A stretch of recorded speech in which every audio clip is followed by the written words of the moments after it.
O principal, el que empeza, polo que empeza todo. A circulación atmosférica en altura, como é o aire en arriba.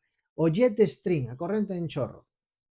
Aquí hai un vídeo que vos porei nos comentarios, vale? Pero agora vou explicar eu. Que é a corrente en chorro?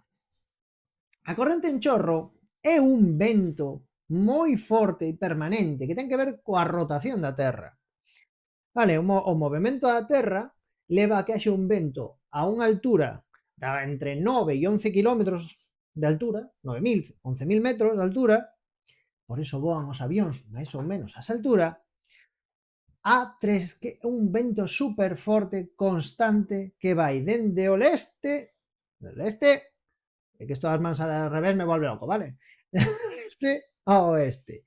Ven dende, para nós, dende América hacia Europa, pero, de repente, dá toda a volta todo o tempo, vale? Pero aquí, chorro zonal, oeste, leste, aí o temos, vale? Altura da tropopausa, aí, e da entre as 9 e 11 grados, e 9 e 11 kilómetros. Ben, que fai?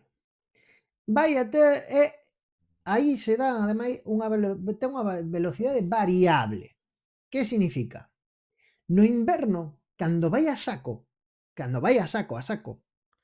está no seu punto álgido, vai de forma moi rectilínea, cerca do paralelo 42, é dicir, máis ou menos a altura de Galicia, e ven a 300 km por hora. E oye, ese vento vai a ir empurrando todas as borrascas unha detrás de outra, pa.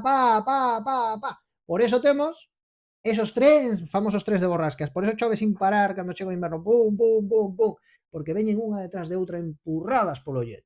Sempre veñen empurradas hacia aquí polo jet.